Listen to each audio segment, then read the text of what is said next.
This is unbearable brutality that Europe has not witnessed in many decades. Targeting and murdering civilians is a war crime. All the facts must be established, and all those responsible for these atrocities must be brought to justice. NATO allies are supporting investigations, including through the United Nations and the International Criminal Court. The Ukrainian armed forces are putting up fierce resistance, retaking territory from the Russian invaders, and forcing Russia to change its war plans. But Moscow is not giving up its ambitions in Ukraine. We now see a significant movement of troops away from Kiev to regroup, rearm and resupply, and they shift their focus to the east. In the coming weeks, we expect a further Russian push in the eastern and southern Ukraine to try to take the entire Donbass and to create a land bridge to occupied Crimea. So this is a crucial phase of the war. And as Ukraine faces this new offensive, NATO foreign ministers will discuss what more we will do. Allies are determined to provide further support to Ukraine, including anti-tank weapons, air defense systems and other equipment. Allies have also increased humanitarian assistance and financial aid. NATO will also look to provide cybersecurity assistance and equipment to help Ukraine protect against chemical and biological threats. I expect we will also decide to do more for NATO's other partners, which are vulnerable to Russian threats and interference, including Georgia and Bosnia-Herzegovina. By stepping up our political and practical support, we can help our partners strengthen their resilience and prevent any future aggression. On Thursday, we will be joined by Ukrainian Foreign Minister Dmytro Kuleba.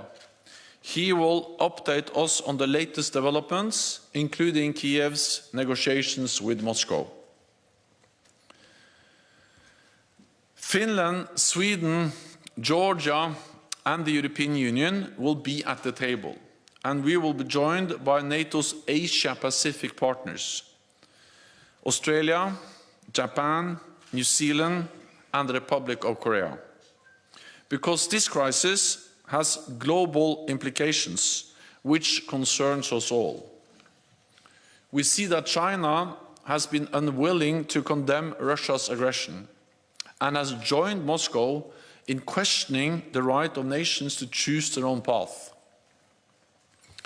At a time where authoritarian powers are pushing back on the rules-based international order, it is even more important for democracies to stand together and protect our values.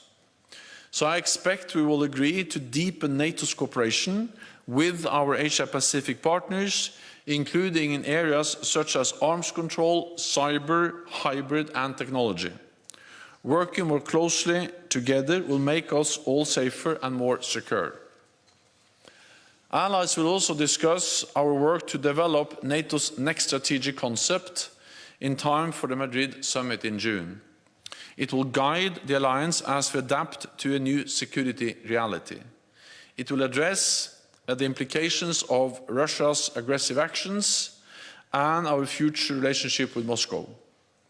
For the first time, it will also need to take account of China's growing influence and coercive policies on the global stage, which pose a systemic challenge to our security and to our democracies. Our next strategic concept must also consider climate change, terrorism, and emerging and disruptive technologies. At our summit last year, we agreed to establish a €1 billion NATO Innovation Fund and a Defence Innovation Accelerator for the North Atlantic Diana. This week, ministers will endorse the Charter of Diana, setting up how it will work.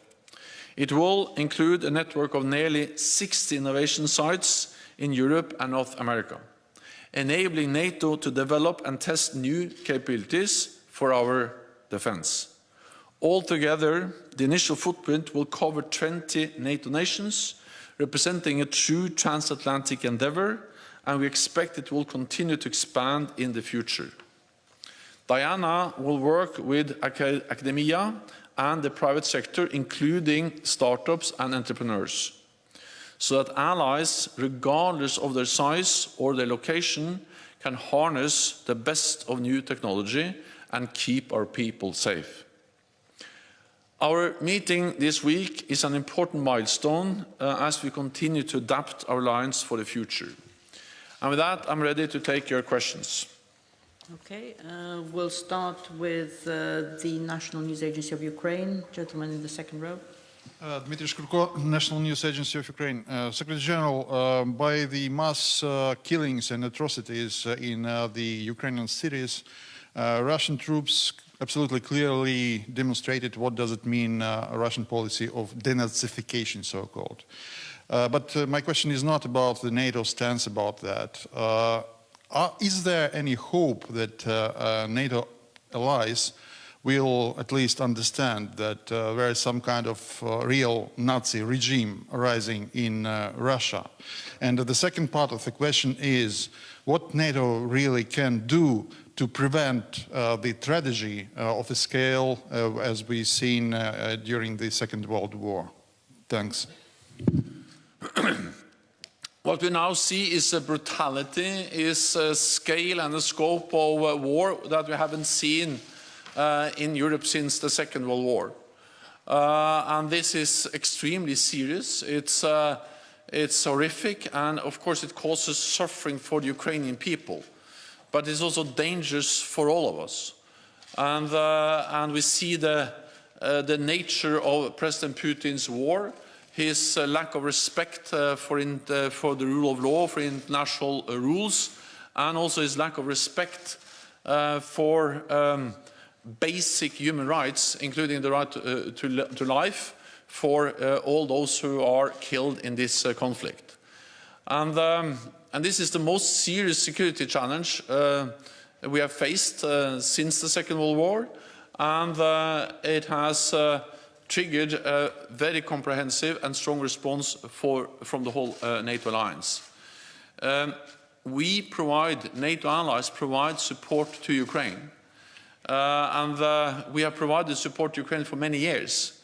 NATO allies have trained tens of thousands of Ukrainian troops, many of whom are now on the front line fighting against the Russian invaders. NATO allies have equipped Ukrainian military for many years, and after the invasion, allies stepped up and provided even more support. We see the effect of this support every day on the battlefield, because it is first and foremost the bravery, the courage of the Ukrainian soldiers, but of course the help and the equipment they have received from NATO allies have enabled them to put up much more resistance, to fight back in a much more effective way that the Russians expected. They totally underestimated the strength of the Ukrainian armed forces, and NATO allies have made it clear they will further support Ukraine, not least in light of the atrocities we have seen in Bucha and other places in Ukraine. So allies are providing support. Allies will continue to provide support because it is absolutely unacceptable what we see President Putin is doing against a sovereign, independent and democratic nation in Europe. Okay, we had CNN, first row. Thank you very much. Nick Robertson from CNN. President Zelensky has said that he will not accept a peace unless all Russian troops leave Ukraine pre-February 23rd lines. Can NATO accept a peace that leaves Russian troops in Ukraine beyond their February 23rd positions? NATO's task is to provide support to Ukraine, and we do so with the modern military equipment, financial military support, and also humanitarian support.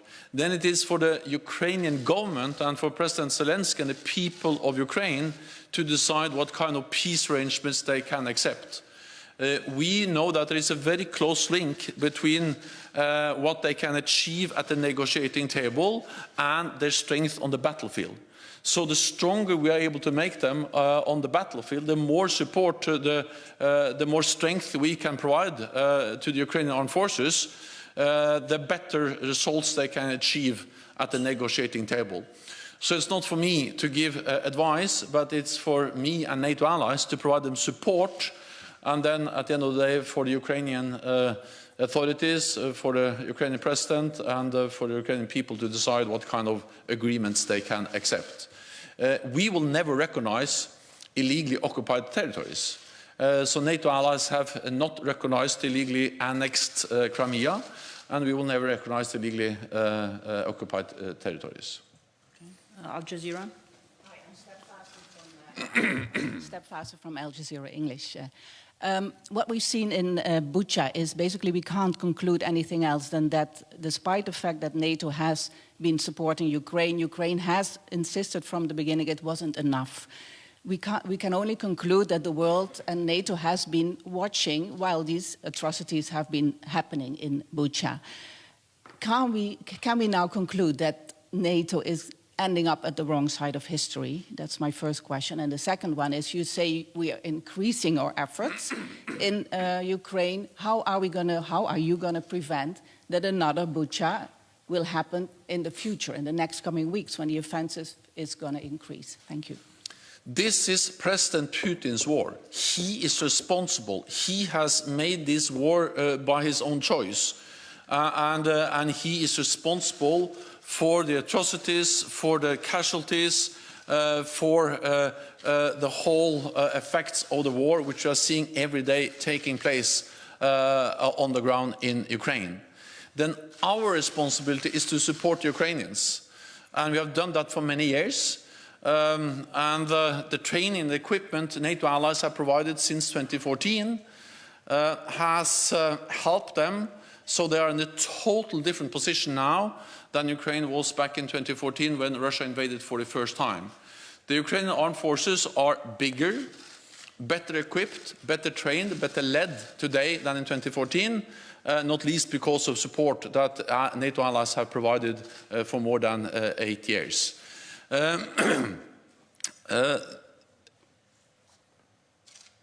We need to continue to put unprecedented pressure on President Putin. And that's the reason why we are on the right side of history, because we are standing up for our values.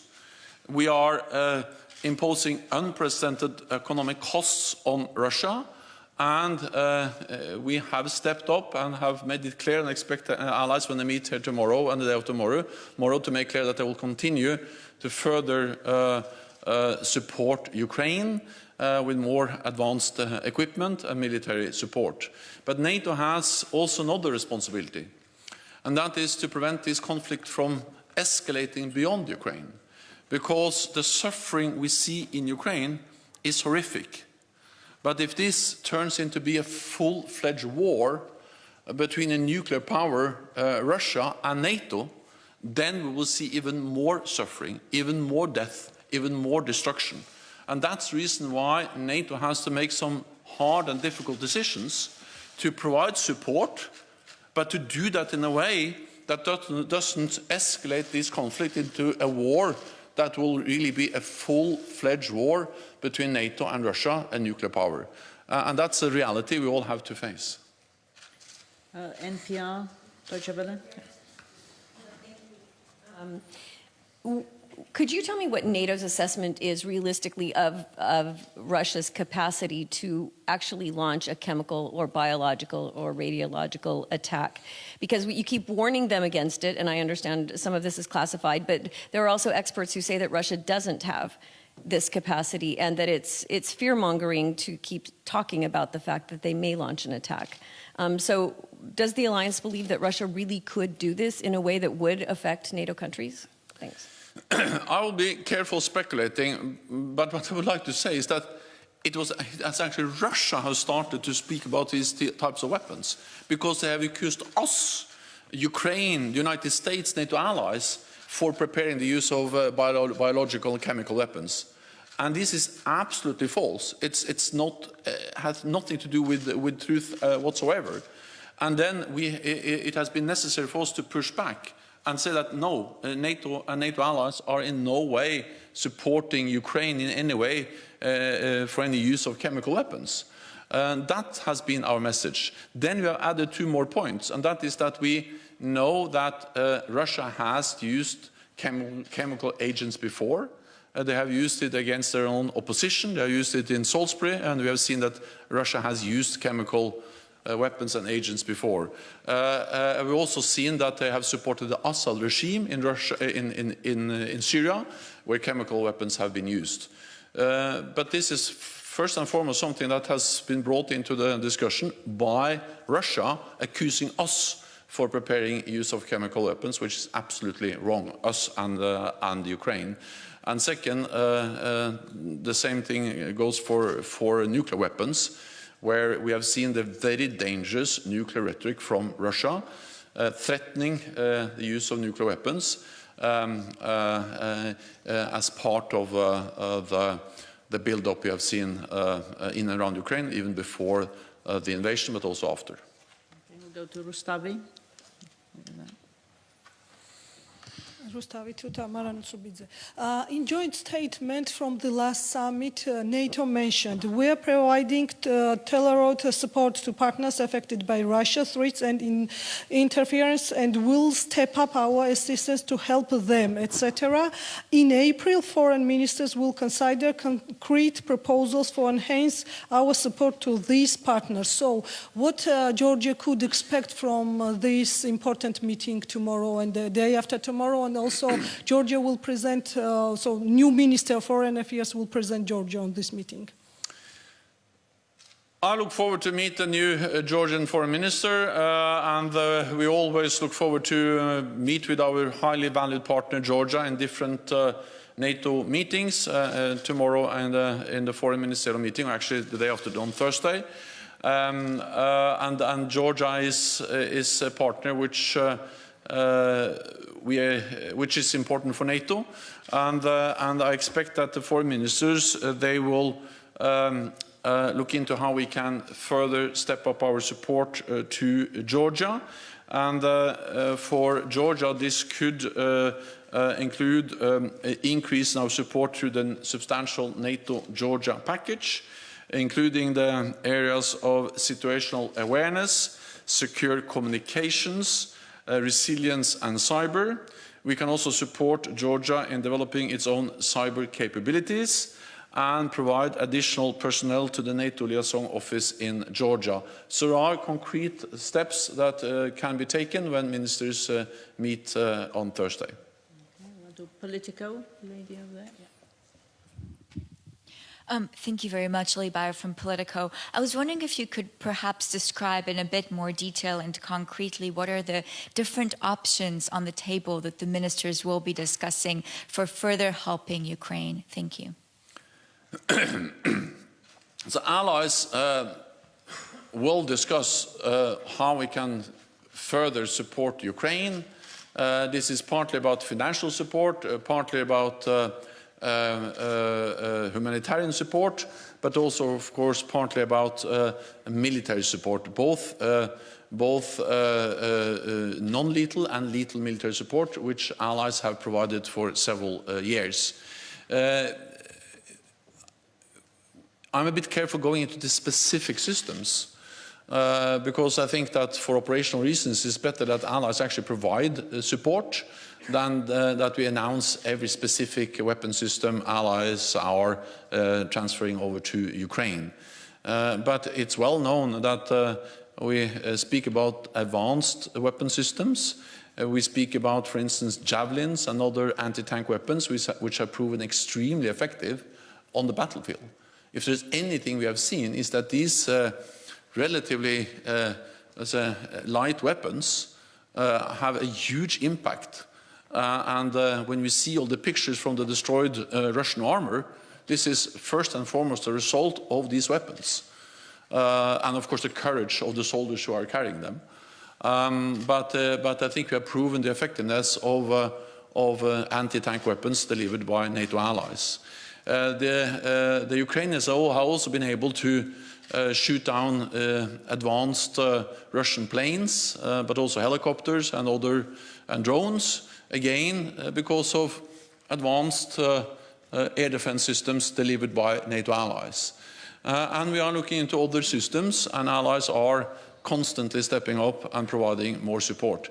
Partly as weapons, but you know, we also need fuel, you need ammunition, you need a lot of different types of supplies, you need helmets, you need protective gear, you need medical supplies to run such a big military operation. So this is partly about high-end weapon systems, but also very much about the logistics and the supplies you need to run this kind of big military operations, as the Ukrainians have run now for several weeks. Okay. Wall Street Journal.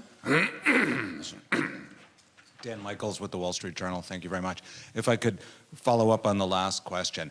Mr. Secretary General, as you said at the beginning, it looks like the war is changing. The Russians are regrouping in the southeast. They're now more massed. They have more armor from Crimea, from Donbass.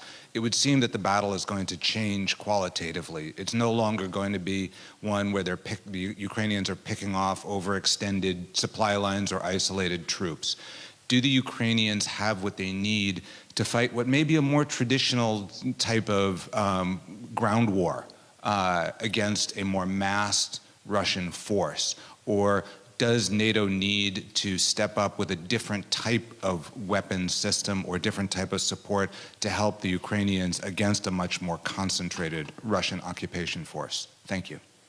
So NATO allies are in close contact with Ukraine, and we will also have the Ukrainian Foreign Minister Kuleba coming to the NATO ministerial meeting, and I expect that he will address the needs that Ukraine has to reinforce their troops and to make sure that they continue to push back and to provide fierce resistance against the invading Russian troops. So both the dialogue between different NATO allies and Ukraine, but also the dialogue we have here at NATO is important to make sure that we deliver as much support as we can and also that we deliver the capabilities that Ukraine needs. So I expect a meeting tomorrow and the day after tomorrow will provide a platform for that kind of discussions. We are now seeing a new phase of the war, because Russia is really moving out not only of Kiev but also of most of the north, at least reducing significantly their presence there. Because they failed. President Putin didn't manage to achieve the objectives he set for this military operation. His goal was to take Kiev within days. Now he has been there for so many weeks and still he has not been able to take Kiev and many other cities in the north. So he's now moving many of those troops out of the north, into Belarus, down to the east, into Russia, and there they will be remanned because many have lost a lot of troops in the different units. They will be rearmed because they have used a lot of ammunition, and they will be resupplied with fuel and all of the other things they need, food and so on, to launch a new big offensive. So what we are expecting is a new, very concentrated Russian offensive in Donbass to try to occupy, take the whole of Donbass. That's also the same area where Ukraine has most of their armed forces. So this whole build-up will take some time. The repositioning of the Russian troops will take some weeks. But after that, we are afraid that we can see a big Russian offensive in Donbass with aim to take Donbass. In that window, it is extremely important that NATO allies provide support, so we are able to rearm, to resupply the Ukrainian forces. And that's exactly what I expect allies to do, and what I expect allies to discuss at the meeting tomorrow and the day after tomorrow, including what types of equipment and how we can enable them to stand up against and continue to inflict heavy casualties on the invading Russian forces. Okay, we have the Associated Press. Thanks for your question, Mr. Secretary General. Mark from Associated Press. Has NATO's drones or satellite imagery shown any more locations across Ukraine where there are mass people that have been killed? I'm always a bit reluctant to go into details about how we collect intelligence and what kind of detailed information we have, but we are monitoring very closely. And we have capabilities, surveillance capabilities, that provides us with a lot of information. And this is important, it is something which we use in a good way, because information, best possible situational awareness, is of course extremely critical in such a dangerous situation as we see in Ukraine now. Okay, we have Vege. Thank you.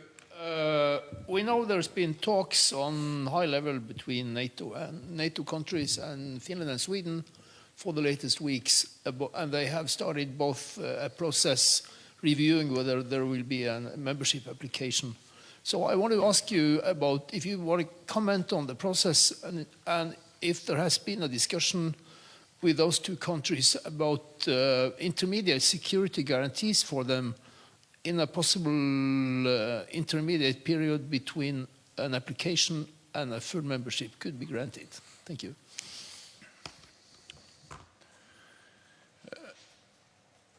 It is for Finland and Sweden to decide whether they want to join NATO, and NATO will respect the decision they take regardless of whether they decide to try to join or not to join, because we respect decisions by sovereign and independent nations. I have had close contact with the political leadership both in Sweden and Finland over the last months and also over the last weeks. And I have conveyed the message that it's for them to decide, of course. But if they apply, I expect that 30 allies will welcome them, and that we will find ways to also address the concerns they may have about this interim period between they have applied and until the last ratification has taken place. NATO is the strongest alliance in history, and by standing together we provide security for all allies, and we protect values we have in common with Finland and Sweden: democracy, the rule of law, and we live in a more dangerous world, so it's even more important that we stand together. Finland and Sweden are close partners. We have worked with them, trained with them for many, many years, and we have also now, since the invasion, actually activated some mechanisms we have to integrate them, Finland and Sweden, even more into our deliberations and into meetings and activities in NATO. But of course, Finland and Sweden are not full members, so they are close partners. We work closely together, but our collective defense guarantees, they apply for members and only for members. Frankfurt Allgemeine. Secretary General, the foreign ministers will also discuss the new strategic concept, and you are entering the drafting phase now. Before the war, you have always described relations between NATO and Russia with the 3 Ds, deterrence and defense, plus dialogue.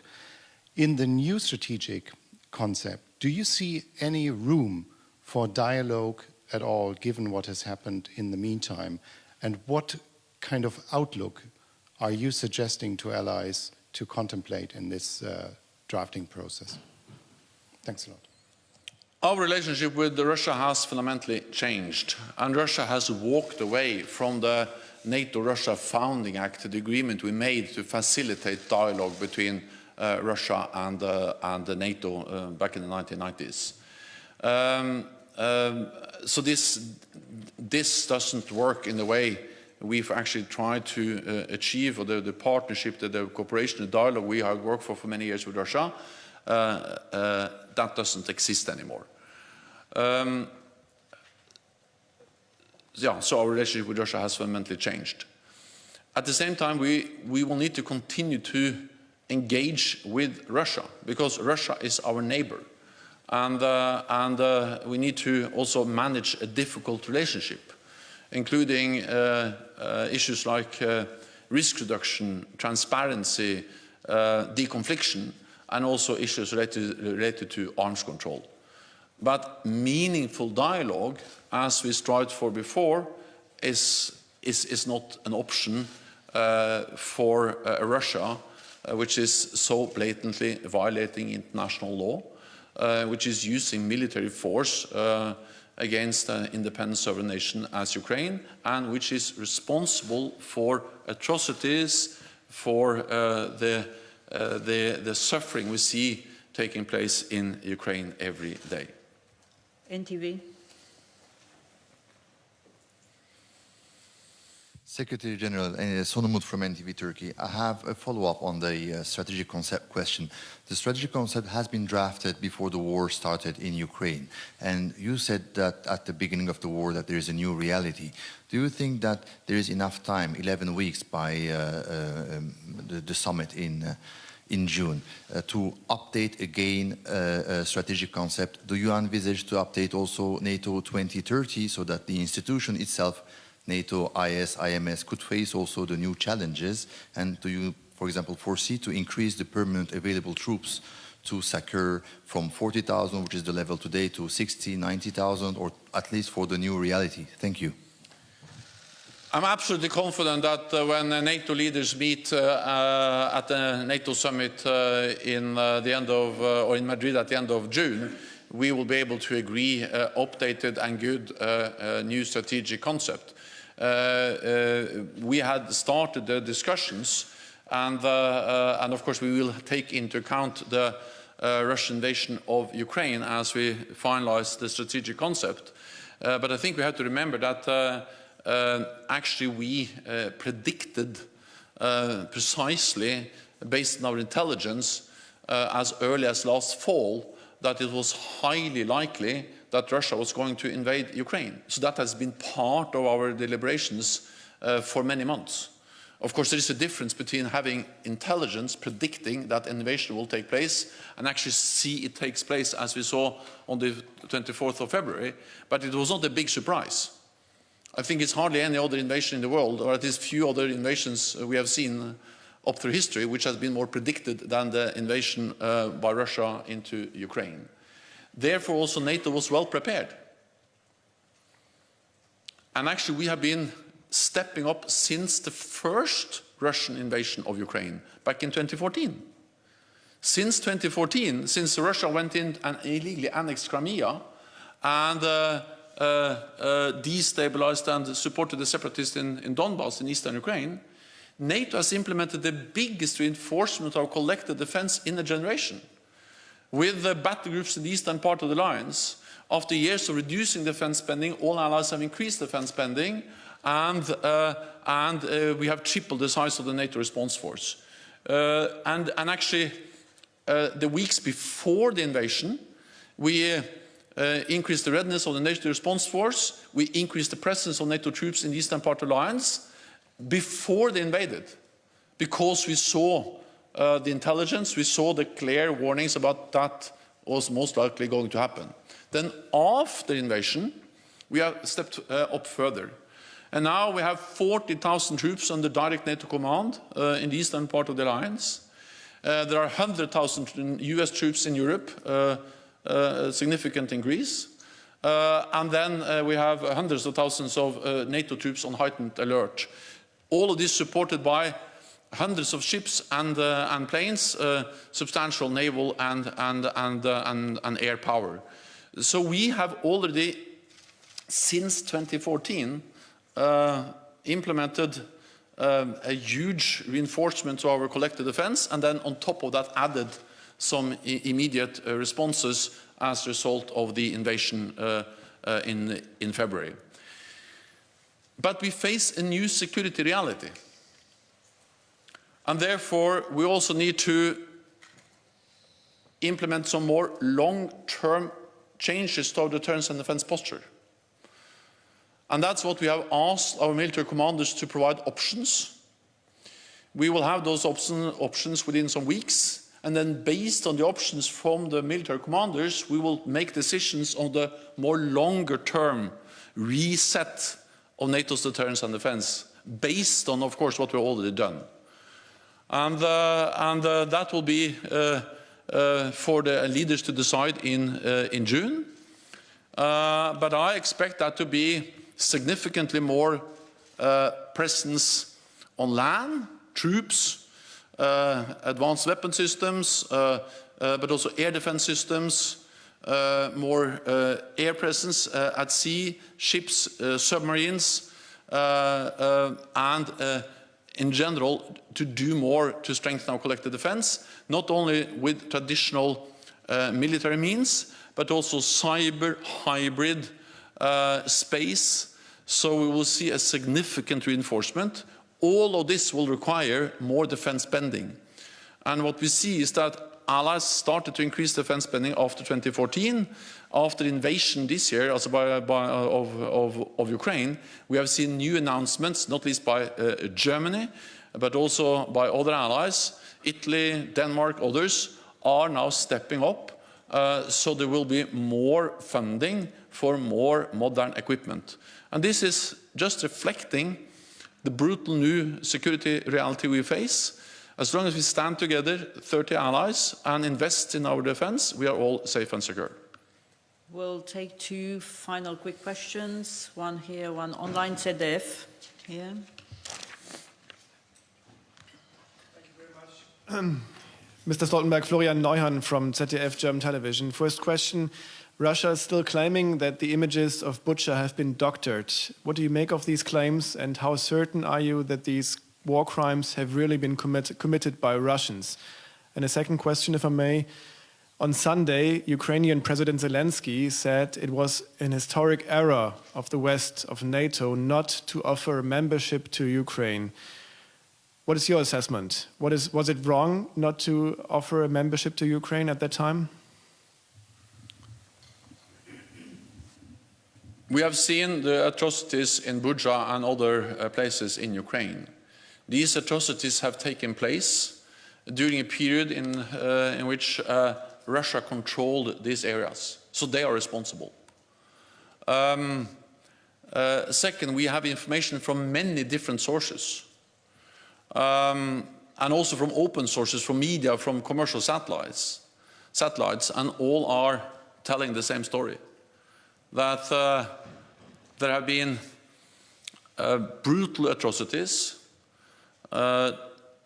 committed many different places in Ukraine, and that these have taken place in a period where Russia controlled these territories. I'm afraid that we will see more. That we will see more examples of the killing of civilians, more examples of atrocities, and more examples of targeting killing of civilians, which actually are war crimes. Because I think we haven't seen everything that has taken place, because Russia still controls most of these territories. But when and if they withdraw their troops and Ukrainian troops take over, I'm afraid that we will see more mass graves, more atrocities, and more examples of war crimes. So therefore, it just highlights the importance of a thorough investigation. NATO allies are providing support to the UN, to the International Criminal Court, to collect evidence, to preserve evidence, to collect relevant information, and to enable them to conduct thorough investigations and to have a legal process to make sure that all those responsible for these atrocities are held accountable. All facts must be established, and we need legal processes. NATO membership is something which is decided by 30 allies. 30 allies agreed in 2008. Since 2008, NATO allies have provided support to Ukraine, but we have had no consensus on granting membership. I think now, after the invasion of Ukraine, we need a discussion in NATO on how to support and help other countries in more or less the same situation as Ukraine. Countries that are not member of EU, not member of NATO, but are aspiring to join NATO and or the European Union. And I think one lesson learned from Ukraine is that it's better to provide support sooner than later. So for me, this is a very strong message, both when it comes to the need to provide support to Ukraine now, but second also to really look have a hard look into what can we do for countries like Georgia and Bosnia-Herzegovina and others. And the final question online will go to Naomi O'Leary from the Irish Times. Thank you very much for taking my question, Secretary General. Given that we have public declarations from the Russian regime, from Mr. Putin himself, and also from state media, that the intention is to kill quite a broadly defined group of the Ukrainian population, and we now have evidence of the killings of civilians in areas under Russian control. Does this change anything about what NATO was willing to do to push Russian forces, or to help the push of Russian forces out of the areas of Ukraine that are still under Russian control, given the likelihood of further atrocities that you mentioned? Thank you. We will discuss at the NATO foreign ministerial meeting today and tomorrow and the day after tomorrow what more we can do. And I expect to be the discussion about how to provide further military support, what kind of systems, how can we enable the Ukrainians to stand up against invading Russian forces. And the support we have already provided has an obvious impact. We see that they are able to actually take out a lot of, for instance, Russian armor. And they have been able to actually defeat them in several places and force them to totally change the Russian war plan. They're moving out of Kiev, the north, to regroup and to move into the east. So yes, I think we will consider what more we can do. But at the same time, allies agree that we should not send NATO troops into Ukraine. And we should not send NATO planes into Ukrainian airspace. And that's because we also have the responsibility to prevent a war between Russia and NATO. That will cause more death, more destruction, and be even more dangerous. So yes, we will discuss how we can further support, what more we can do to support Ukraine, including what kind of additional costs we can put on Russia. I welcome that allies are discussing more sanctions, but I don't expect any ally to be in favor of sending NATO troops into Ukraine. Thank you very much. This concludes this press conference. Thank you. Thank you.